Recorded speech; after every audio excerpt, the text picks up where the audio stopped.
கணிராஜா இப்போ factory overheads account ஞாபகம் வச்சுக்கோ. ஃபேக்டரி ஓவர்ஹெட்ஸ் அக்கௌண்ட் மட்டும் எங்க இருக்கும்? ஃபேக்டரி ஓவர்ஹெட்ஸ் அக்கௌண்ட்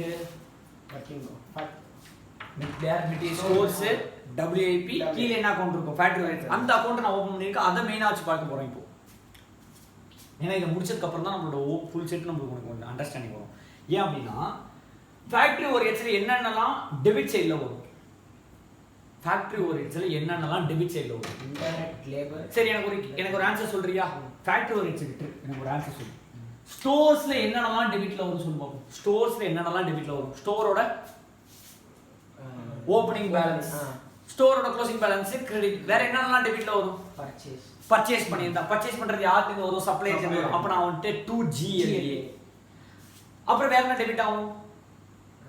அதுக்கு உண்டான வேற என்ன டெபிட் ஆகும்? யார்கிட்ட போயிட்டு ரிட்டர்ன் வந்திருக்குன்னா யார்கிட்ட WIP கிட்ட இருந்து ரிட்டர்ன் வந்திருக்கும். அப்ப 2WIP ன்னு என்ட்ரி ஆகுமா? அப்ப WIP அக்கவுண்ட்ல பை ஸ்டோர்ஸ். ஆமாடா. சரி, இந்த இடத்துல 2WIP ன்னு வரும். இங்க இருந்து எங்கெல்லாம் குட்ஸ் போகும்? Stores by WIP. That is direct மெட்டீரியல்னா பை WIP. இன்டைரக்ட் மெட்டீரியல்னா ஃபேக்டரி. இன்டைரக்ட் மெட்டீரியல்னா ஃபேக்டரி ஓவர்ஹெட்ஸ். அதுக்கு அப்புறம் மீதி இருக்கிறது க்ளோசிங். சம்டைம்ஸ் லாஸ் நடக்கலாம். அது either normal loss or abnormal loss. Normal loss should be added to the cost of the product. அப்ப இத என்னவா போட்டுருவே? Factory overheads. லாஸ்ட் கிளாஸே சொல்லி இருப்பேன். நார்மல் லாஸ் என்னவா ட்ரீட் பண்ணனும்? Factory. abnormal loss will be transferred to costing P&L. ஏன் sir costing P&L? தக்காளி 75 kilo loss ஆயிடுச்சு. அப்ப 1 கிலோ தக்காளியோட விலை 100 divided by 25 கிடையாது. கரெக்ட்டா? 1000 ரூபீஸ்க்கு தக்காளி வாங்கிட்டு வர 100 kg 75 kg லாஸ்ட். 5 kg லாஸ்னா என்ன பண்ணுவ? 1000 divided by 95 போடுவ. Answer 10.5. 75 kg லாஸ்னா 100 divided by 1000 divided by 25 போட்டு 40 kg ன்னு போட்டு 45 rupees வித்தா கரெக்ட்டா இருக்குமா? அப்ப உங்களோட அப்நார்மல் லாஸ் எந்த ப்ராடக்ட்டோட காஸ்ட்ல ஏத்த கூடாது. காஸ்ட் ஆஃப் தி ப்ராடக்ட்ல ஏத்த கூடாது. அப்ப abnormal loss will be transferred to costing P&L. அப்ப இங்க என்னென்ன வரும்? ஓபனிங் பேலன்ஸ் இங்க வரும். க்ளோசிங் பேலன்ஸ் இங்க வரும். அடுத்து ஸ்டோர்ல இருந்து உள்ள வந்தது. ஸ்டோர் இன்கிரீஸ் ஆகுது. எப்படி? பர்ச்சேஸ் பண்ணினா ஸ்டோர் இன்கிரீஸ் ஆகும். அப்போ 2GLA. GLA என்னன்னா 2 சப்ளையர். சப்ளையர் பேர் போட கூடாது. அதுக்கு பதிலா GLA. 2WIP. இது என்னது? WIP க்கு போயிட்ட குட்ஸ் ரிட்டர்ன் வருது. அங்க அனுப்புற பை WIP. இது டைரக்ட் மெட்டீரியல். இன்டைரக்ட் மெட்டீரியல் எங்க அனுப்புவேன்? By factory overheads. இந்த அக்கவுண்ட் இவ்வளவுதான். ஸ்டோர்ஸ் அக்கவுண்ட் இவ்வளவுதான். புரியுதா? இது மாதிரி ஒரு அக்கவுண்ட்க்கு ஆன்சர் சொல்லிப்பியா? வேஜஸ் அக்கவுண்ட் என்ன வரும் சொல்லு பாப்போம். Wages control account. Opening balance இருக்காது. வேஜஸ் கண்ட்ரோல் அக்கவுண்ட்க்கு என்ன பேலன்ஸ் இருக்காது? ஓபனிங் பேலன்ஸ் இருக்காது. ஏன் சார் அப்படின்னா அந்தந்த வருஷத்து வேஜஸ் அந்தந்த வருஷமே ரெக்கார்ட் ஆயிடும். அம்ச்சிடுவேன். டைரக்ட் வேஜஸ் இன்டைரக்ட் வேஜஸ் என்ன பண்ணிடுவேன்? ஸ்ப்ளிட் பண்ணிடுவேன். ஏன்னா அவன் என்ன உழைச்சானோ அதுக்கு தான் சம்பளம் கொடுக்குறேன். Wages is not something which is incurred after which is absorbed கிடையாது. which is incurred before which is absorbed கிடையாது. say example, நீ இந்த மாசத்துக்கான ரெண்ட் பே பண்ணிடுவ. அப்சார்ப் பண்ற பண்ணலங்கறது அடுத்த விஷயம். ஆனா இந்த மாசம் சம்பளத்தை பே பண்றது எப்படி தெரியுமா? அவன்கிட்ட அப்சார்ப்ஷன் வாங்கிட்டு தான். அப்போ அண்டர் அப்சார்ப்ஷன்ற கான்செப்ட் வேஜஸ்ல வராது. நான் வேஜஸ் காசு கொடுத்தா அவன் எனக்கு வேலை செய்யலன்ற கான்செப்ட் வராது. ஏன்னா அவன் என்ன வேலை செஞ்சாலும் அதுதான் என்ன கொடுக்க போற? சம்பளம் கொடுக்க போற. அப்ப என்ன இன்கர் பண்ணிருக்கோ அதை என்ன பண்ண போற? பிரிச்சு கொடுக்க போற. அப்போ இன்கர் பண்ணும்போது காசு பே பண்ணிருப்பியா? 2 கேஷா 2GLA. இது என்ன அக்கவுண்ட்? Wages account. இந்த GLA என்ன பிரிச்சு கொடுக்க போற? பை டைரக்டா இருந்தா WIP, இன்டைரக்டா இருந்தா ஃபேக்டரி ஓவர்ஹெட்ஸ். அவ்வளவுதான் முடிஞ்சு. இது டைரக்ட் மெட்டீரியல் டைரக்ட் எக்ஸ்பென்ஸ்னு ஒரு காலம் வச்சுக்கோ. 2GLA by WIP. அவ்வளவுதான். 2GLA இன்கர் பண்ணதுக்கு சார்ஜ் பண்ணதுக்கு பை WIP. இப்போ இது ஃபேக்டரி ஓவர்ஹெட்ஸ் அக்கவுண்ட். இது என்ன account? Factory overheads account. Factory ஓவர்ஹெட்ஸ்க்கு ஓபனிங் பேலன்ஸ் இருக்கலாம். இல்லைன்னு வச்சுக்கோ. எங்கெங்கெல்லாம் தெரியுமா வரும்? ஸ்டோர்ஸ்ல இருந்து இன்டைரக்ட் மெட்டீரியல் வரும். வேஜஸ் கண்ட்ரோல்ல இருந்து என்ன வரும்? Indirect labour. அதை தவிர ஃபேக்டரி ஓவர்ஹெட்ஸ் நான் இன்கர் பண்ணுவேன். கேஷ் கொடுப்பேன். அதுக்கு 2GLA. say example 1 lakh 1 lakh 1 lakh 1 lakh 1 lakh. இப்போ WIP க்கு அனுப்பியிருப்பனா? எங்க அனுப்பியிருப்பா? WIP. ப்ரொடக்ஷன் அனுப்பியிருப்பனா? say example ப்ரொடக்ஷன் அனுப்புறது 2.5 lakhs. sometimes indirect material திருப்பி அனுப்பலாம். sometimes இன்டைரக்ட் பண்ணிருக்கணும். அது அம்சம் இங்க போடு. Okay. By stores. By stores. Sometimes normal loss வந்திருக்கலாம். ம். திருப்பி to stores. Normal loss. Sometimes இப்போ நார்மல் லாஸ்ல பை ஃபேக்டரி ஓரியன்ட்ஸ் போட்டோமா, அப்போ ஃபேக்டரி ஓரியன்ட்ஸ்ல என்னன்னு வந்துடும், டூ ஸ்டோர்ஸ் வந்துடும். அதெல்லாம் போட்டோம். Normal loss by abnormal loss என்னன்னு போட்டோம், காஸ்டிங் பீரியட். காஸ்டிங். இப்போ பேலன்ஸ் பண்ணா இதெல்லாம் இல்லைன்னு வச்சுக்கோ. பேலன்ஸ் பண்ணா 0.5 lakhs க்ளோசிங்ல இருக்கு. எங்க இருக்கு? ஃபேக்டரி ஓரியன்ட்ஸ்ல க்ளோசிங் பேலன்ஸா வந்து இது sir over H closing balance வருது. which means what, you have incurred 3 lakhs, absorbed 2.5. அப்ப 0.5 lakhs ஓட கதை என்ன சார்? நீ ஒரு கேள்விக்கு ஆன்சர் சொல்லணும். இதுதான் அண்டர் அப்சார்ப்ஷன் ஆஃப் ஓவர்ஹெட்ஸ். இதுவே தான் என்னது? Under absorption of overheads. அப்போ 3 lakhs இன்கர் பண்ணிட்டு 2.5 lakhs தான் அனுப்பிச்சிருக்க, 0.5 lakhs அனுப்பலன்னா அந்த 0.5 lakhs என்ன சார் ட்ரீட் பண்ண? சார் நான் 3 ஹார்பிக் பாட்டில் வாங்கினேன், 1 lakh 1 lakh 1 lakh, 2.5 ஹார்பிக் பாட்டில் தான் யூஸ் பண்ணியிருக்கேன், 2.5 lakhs. மீதி பாதி ஹார்பிக் பாட்டில் இருக்கு. இதை நான் நெக்ஸ்ட் இயர் யூஸ் பண்ணாம யூஸ் பண்ண முடியாதா? அப்போ பை பேலன்ஸ் கேரிட். நெக்ஸ்ட் இதுல ஓபனிங் காஸ்டா போட்டுக்கும். நெக்ஸ்ட் இயரோட நெக்ஸ்ட் பீரியட் வருது இல்ல, நெக்ஸ்ட் பீரியட் இந்த 0.5 lakhs என்னவா வந்துரும், காஸ்டா வந்துரும். ஏன்னா நெக்ஸ்ட் பீரியட்ல அந்த ஹார்பிக் யூஸ் பண்ணுவேன், நெக்ஸ்ட் பீரியட்ல ஃபேக்டரி சுத்தம் பண்ணுது, நெக்ஸ்ட் பீரியட் ப்ரொடக்ஷன்ல அந்த 50 லட்சம் 50,000 ரூபாய் என்னவா வந்துரும், காஸ்டா வந்துரும். எப்போ இது 0.5 lakhs நீ நெக்ஸ்ட் இயர் என்ன பண்ணலாமா இருந்தா யூஸ் பண்ணிக்கலாமா இருந்தா, இந்த 0.5 lakhs ஹார்பிக் பாட்டிலா இருந்தா, இந்த 0.5 lakhs ரெண்டா இருக்கு, லாஸ் பை காஸ்டிங் P&L. அப்ப costing P&L to under absorption of factory overheads. Under absorption of factory overheads factory. அப்ப ரெண்டு ட்ரீட்மெண்ட் இருக்கு சார், 3 ட்ரீட்மெண்ட் இருக்கு. அத ஓவர்ஹெட் சாப்டர்ல under absorption over absorption treatment என்னங்கிறதுல பார்க்கலாம். இந்த அண்டர் அப்சார்ப்ஷன் ஓவர் அப்சார்ப்ஷன் மொத்த ட்ரீட்மெண்ட் நம்ம எந்த சாப்டர்ல பார்க்கலாம்? ஓவர்ஹெட். இப்போ நான் என்ன சொல்லி கொடுத்திருக்கேன், இந்த இடத்துல பேலன்சிங் ஃபிகர் வரும் உனக்கு क्वेश्चन ஆன்சர்ல. இப்போ இந்த க்ளோசிங் ஆன்சர்ல இங்க என்ன போடுறது, காஸ்டிங் P&L போடணுமா க்ளோசிங் பேலன்ஸ் போடணுமா? உன்னோட தப்பு எப்படி, உன்னோட இன்எபிலிட்டி, உன்னோட பிரச்சனை, உன் மேல மேனேஜ்மெண்ட் இஷ்யூ, நெக்ஸ்ட் இயர் அதை யூஸ் பண்ண முடியாது, அவ்வளவுதான் முடிஞ்சு போச்சு அப்படின்னா by costing P&L right of பண்ணிடு. இல்ல நெக்ஸ்ட் இயர் நான் யூஸ் பண்ணிக்கலாம்னா பை பேலன்ஸ் கேரிட். இப்போதைக்கு கேரிட் போட்டு பேலன்ஸ் எடுத்துட்டு போயிடு. அப்ப இந்த 0.5 lakhs எங்க போகாது, காஸ்ட் P&L போகாது. அப்ப இந்த வருஷம் ப்ராஃபிட் would be overstated, அதிகமா காமிச்சிருப்ப ப்ராஃபிட். இந்த வருஷம் ப்ராஃபிட் என்ன பண்ண மாட்டேன், குறைச்சிக்க மாட்டேன். இந்த 0.5 lakhs நெக்ஸ்ட் இயர் யூஸ் பண்ணலாம்ல, அப்ப நெக்ஸ்ட் இயர் ஓபனிங்ல என்னவா வந்துரும், காஸ்டா வந்துரும். அப்ப நெக்ஸ்ட் இயர்ல WIP சார்ஜ் ஆயிடும். Same way admin overheads. என்ன அட்மினுக்கு இன்டைரக்ட் மெட்டீரியல் இன்டைரக்ட் வேஜஸ்லாம் ஸ்டோர்ஸ்ல இருந்து போகாது. எதுக்கு? அட்மின் ஓவர்ஹெட்ஸ்க்கு ஸ்டோர்ஸ்ல இருந்து போகாது. சம்டைம்ஸ் லிங்க் இருந்தாலும் லிங்க் அனுப்பிச்சு பரவாயில்ல, தப்பு இல்லை, ஸ்டோர்ஸ்ல இருந்து போற மாதிரி வச்சுக்கோ. ஏன் சார் ஸ்டோர்ல இருந்து போகாது? நம்ம ஸ்டோர் ரூம்ல பென்சில் பேனா கால்குலேட்டர் புக்ஸ் கம்ப்யூட்டர்லாம் வச்சுக்க மாட்டோம். ஆபீஸ்க்கு தேவையான பென்சில் பேனா கால்குலேட்டர் புக்ஸ் இதெல்லாம் நம்ம எடுத்து போயிட்டு சமையல் ஸ்டோர் ரூம்ல வைக்குவோம். அதனால தான் இதுக்கும் அதுக்கும் கனெக்ஷன் இருக்காது.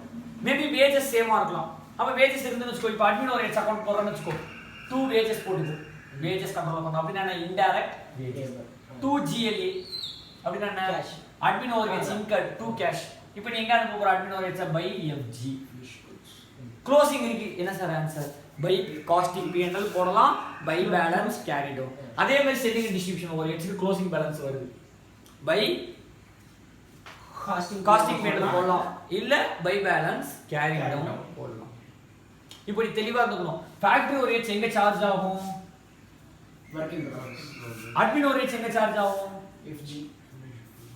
செல்லிங் அண்ட் டிஸ்ட்ரிபியூஷன் ஓவர்ஹெட்ஸ் எங்க சார்ஜ் ஆகும், காஸ்ட் ஆஃப் சேல்ஸ். இதுல எந்த டவுட் கிடையாதுல, இந்த டவுட் கிடையாது. இப்போ ப்ரொடக்ஷன்ல லாஸ் ஆயிருக்கு, எங்க லாஸ் ஆயிருக்கு, ப்ரொடக்ஷன்.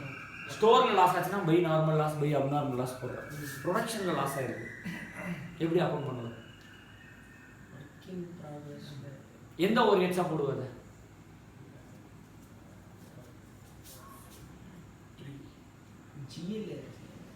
GLA வராது, யோசி. இது நான் ஒரு திங் சொல்றேன்னு யோசி. நான் என்ன சொல்றேன்னா, ஸ்டோர் அக்கௌண்ட் ஓபன் பண்ணோம், ஸ்டோர்ல லாஸ் ஆனதை பை நார்மல் லாஸ் எங்க அமிச்சிட்டோம், ஃபேக்டரி ஓவர்ஹெட்ஸ். அப்நார்மல் லாஸ் எங்க போட்டோம், காஸ்டிங் P&L.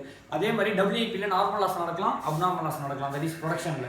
நார்மல் லாஸ் எங்க போடுவோம், அப்நார்மல் லாஸ் எங்க போட்டுறணும், காஸ்டிங் பீரியட் நார்மல் லாஸ் எங்க போடுவோம்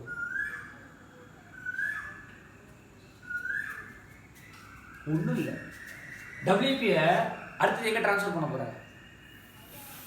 ஃபினிஷ் குட்ஸ் நல்லா கவனி WIP அடுத்து எங்க ட்ரான்ஸ்ஃபர் பண்ண போற ஃபினிஷ்ட் குட்ஸ் இப்போ இதான் WIP அக்கவுண்ட் 2 ஸ்டோர்ஸ்ல டைரக்ட் மெட்டீரியல் வந்திருக்குமா 2 வேஜஸ்ல இன்டைரக்ட் டைரக்ட் வேஜஸ் வந்திருக்குமா 2 ஃபேக்டரி ஓவர்ஹெட்ஸ் சார்ஜ் இருக்குமா பை பேலன்ஸ் க்ளோசிங் பேலன்ஸ் போட்டுருவியா 2 ஓப்பனிங் பேலன்ஸ் போட்டுருவியா ஓப்பனிங் போட்டாச்சு க்ளோசிங் போட்டாச்சு இது மூணு போட்ட நான் அப்நார்மல் லாஸ் போட்ட அப்ப மீதி இங்க இருக்கிறது தான் ஃபினிஷ்ட் குட்ஸ் ட்ரான்ஸ்ஃபரா அப்ப இதுக்குள்ளே என்ன வேல்யூ சேர்ந்து வந்துரும் நார்மல் லாஸ் அப்ப need not to pass entry separate entry for normal loss in production normal loss ஆகுதுன்னு தெரியாது உனக்கு ஸ்டோர்ஸ்ல நார்மல் லாஸ் ஆனதா நார்மல் லாஸ் என்ன கணக்கு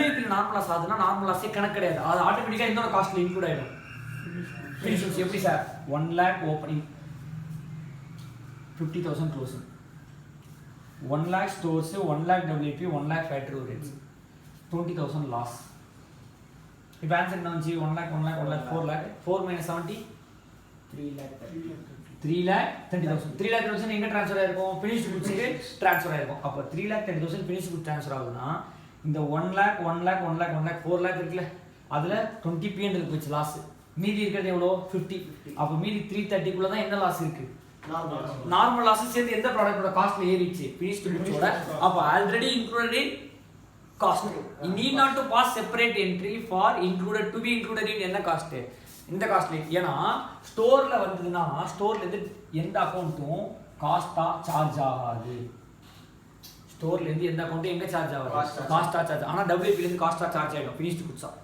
goods ல இருந்து காஸ்டா சார்ஜ் ஆயிடும் காஸ்ட் ஆஃப் சேல் இருந்து சார்ஜ் ஆயிடும் எங்க காஸ்டிங் பீன் ஆனா எங்க சார்ஜ் ஆகாது ஸ்டோர்ஸ்ல அதனால தான் ஸ்டோர்ல நடக்கிற லாஸ்க்கு மட்டும் பை நார்மல் லாஸ்க்கு பதிலா பை ஃபேக்டரி ஓவர்ஹெட்ஸ் போடுறோம் சப்போஸ் WIP ல நடந்துச்சுனா நார்மல் லாஸ்க்கு நீ என்ன என்ட்ரி பாஸ் பண்ண தேவையில்லை தனியா என்ட்ரி பாஸ் பண்ண தேவையில்லை automatically will be included in FG same way finished goods அக்கவுண்ட்ல லாஸ் ஆகும் normal loss cost of sales இப்போ finished goods அக்கவுண்ட் எப்படி இருக்கும் 2 WIP யா 2 admin மேல 2 ஓபனிங் ஸ்டாக் இருக்கும் பை க்ளோசிங் ஸ்டாக் ரிமைனிங் எங்க போகும் பை காஸ்ட் ஆஃப் சேல்ஸ் இப்போ அப்நார்மல் லாஸ் இருந்துச்சுனா பை காஸ்டிங் P&L போடுற அப்நார்மல் லாஸ் இருந்துச்சுனா என்ன பண்ண போற காஸ்டிங் P&L போடுற இப்போ நார்மல் லாஸ் தனியா என்ட்ரி போடணும்னா போட தேவையில்லை ஏனா ஓபனிங் போட்ட WIP ல இருந்து வந்தது போட்ட அட்மின் போட்ட க்ளோசிங் போட்டனா ஆட்டோமேட்டிக்கா மிச்சம் இருக்குது அங்க சென்ட் பிளஸ் லாஸ் அப்ப இதுக்குள்ள என்ன வேல்யூ உள்ள வந்திருக்கு லாஸ் நார்மல் லாஸ் எங்க போய்டும் காஸ்ட் ஆஃப் சேல்ஸ் டெபிட் ஆயிடும் அதுல என்ன ஆட் ஆயிடும் செல்லிங் டிஸ்ட்ரிபியூஷன் ஒரே சார் நீங்க பை காஸ்ட் ஆஃப் சேல் போறியா அப்ப காஸ்ட் ஆஃப் சேல்ஸ் அக்கவுண்ட்ல 2FG செல்லிங் டிஸ்ட்ரிபியூஷன் ஆட் பண்ணா பை காஸ்டிங் P&L அப்போ ஒரு விஷயம் இதுல இருந்து நல்லா தெரிஞ்சுக்கணும் நோட் இட் என்ன விஷயம் ஸ்டோர்ல நார்மல் லாஸ் ஆகலாம் அப்நார்மல் லாஸ் ஆகலாம் WIP ல நார்மல் லாஸ் ஆகலாம் அப்நார்மல் லாஸ் ஆகலாம் finished goods ல நார்மல் லாஸ் ஆகலாம் அப்நார்மல் லாஸ் ஆகலாம் ஸ்டோர்ல நார்மல் லாஸ் ஆச்சுனா ஃபேக்டரி ஓவர்ஹெட்ஸ் சார்ஜ் பண்ணி ஏனா to be added to the cost of the product abnormal loss ஆச்சுனா காஸ்டிங் P&L WIP ல நார்மல் லாஸ் ஆச்சுனா no entry ஏன் no entry automatically added to the cost of the product அப்ப ஸ்டோர்ல விட்டு ஆடாவது ஏனா க்ளோசிங் பேலன்ஸ்ல வந்துரும் க்ளோசிங் பேலன்ஸ் becomes இந்த நெக்ஸ்ட் இயர் ஓபனிங் பேலன்ஸ் அதான் பிரச்சனை ஆனா WIP ல அப்படி கிடையாது WIP ல க்ளோசிங் பேலன்ஸ் அசைன் பண்ணிடுவார் அப்ப க்ளோசிங் பேலன்ஸ்ல என்ன வேல்யூ இன்க்ளூட் ஆயிருக்காது நார்மல் லாஸ் வேல்யூ இன்க்ளூட் ஆயிருக்காது அப்ப ஆட்டோமேட்டிக்கலா will be included in finished goods அப்ப இது ஆட்டோமேட்டிக்கா காஸ்ட் இன்க்ளூடட் அதே மாதிரி WIP ல finished goods ல நார்மல் லாஸ் இருக்கலாம் அப்நார்மல் லாஸ் இருக்கலாம் நார்மல் லாஸ் எங்க சார்ஜ் ஆகும் காஸ்ட் ஆஃப் சேல்க்கு சார்ஜ் தனியா என்ட்ரி பாஸ் பண்ண தேவையில்ல ஆட்டோமேட்டிக்கா காஸ்ட் ஆஃப் சேல் போடும் அப்நார்மல் லாஸ் காஸ்டிங் P&L அப்ப ஒரு விஷயம் நல்லா தெரிஞ்சுக்கோ raw material WIP finished goods raw material normal loss abnormal லாஸ்க்கு normal loss factory overheads abnormal loss costing P&L WIP normal loss no entry abnormal loss costing P&L finished goods normal loss no entry abnormal loss costing P&L இந்த மூணு account புரியுதா அப்ப இந்த ஒரு transaction கொடுத்திருந்தானா ரொம்ப சேஃபா நம்ம என்ன பண்ணோம் இப்படி கொடுத்திருப்போம் நார்மல் லாஸ் இன் WIP அப்படின்னு கொடுத்திருப்போம் நீ என்ன என்ட்ரி நோ என்ட்ரி அதை கன்சிடரே பண்ணாத ஓப்பனிங் போடு க்ளோசிங் போடு WIP வந்தது போடு ஃபேக்டரி ஓவர்ஹெட்ஸ் வந்தது போடு ஆட்டோமேட்டிக்கா பேலன்ஸ் ஷீட்ல அந்த நார்மல் லாஸ் என்ன ஆயிடும் இன்க்ளூட் ஆயிடும் அந்த நார்மல் லாஸ் எங்க போய்டும் ஆட்டோமேட்டிக்கா மொத்த வேல்யூ எங்க போய்டும் ஆட்டோமேட்டிக்கா finished goods அக்கவுண்ட்க்கு போய்டும் finished goods ல நார்மல் லாஸ் ஆச்சா அது ஆட்டோமேட்டிக்கா காஸ்ட் ஆஃப் சேல் அக்கவுண்ட்க்கு போய்டும் நீ தனியா என்ன பண்ண தேவையில்லை இன்க்ளூட் பண்ண தேவையில்லை எந்த loss normal loss. Normal loss. ஆனா ஸ்டோர்ல வந்தா மட்டும் இன்க்ளூட் பண்ணும். ஏன் சார் ஸ்டோர்ல வந்தா இன்க்ளூட் பண்ணும்? ஸ்டோர்ல நீ போடாம விட்டினா நார்மல் லாஸ் will becomes என்ன ஸ்டாக் ஆயிடும்? க்ளோசிங் ஸ்டாக் ஆயிடும். க்ளோசிங் ஸ்டாக் ஆயிடுச்சுனா profit will be overstated. Closing stock ஏறிச்சுனா profit என்ன ஆயிடும்? Different side same effect, same side different effect. அப்ப க்ளோசிங் ஸ்டாக்கும் profit வேற சைடு. க்ளோசிங் ஸ்டாக் ஏறிச்சுனா என்ன ஆயிடும்? profit ஏறிடும். ரெண்டாவது க்ளோசிங் ஸ்டாக் ஏறுங்கிறத விட அந்த நார்மல் லாஸ் என்ன ஆகல? அக்கவுண்ட் ஆகல. ப்ராடக்ட்டோட காஸ்ட்ல என்ன ஆகல? இன்க்ளூட் ஆகல. அதனால அந்த நார்மல் லாஸ் நம்ம எங்க அனுப்புறோம்? ஃபேக்டரி ஓவர்ஹெட்ஸ்க்கு. இந்த விஷயம் புரியுதா? நெக்ஸ்ட் கிளாஸ்ல ஓகேவா, ஆல்ரெடி 2-4 கிளாஸ் டெலீட் ஆயிடுச்சு. ஸோ திருப்பி ஃபர்ஸ்ட்ல இருந்து எடுத்துட்டு இருக்கேன். நெக்ஸ்ட் கிளாஸ்ல ஸ்டோர் லெஜருக்கான சம் போடலாம். ஓகேவா, ஸ்டோர் லெஜருக்கான சம். இன்னைக்கு கான்செப்ட் கம்மியாக தான் எடுத்திருக்கேன். ஓகேவா, எனக்கு சம் அதர் ரெக்கார்டிங் இருந்ததுனால கம்மியாக எடுத்திருக்கேன். நெக்ஸ்ட் கிளாஸ்ல ஸ்டோர் லெஜர்ல சம் போட்டுருவோம். Thank you, sir.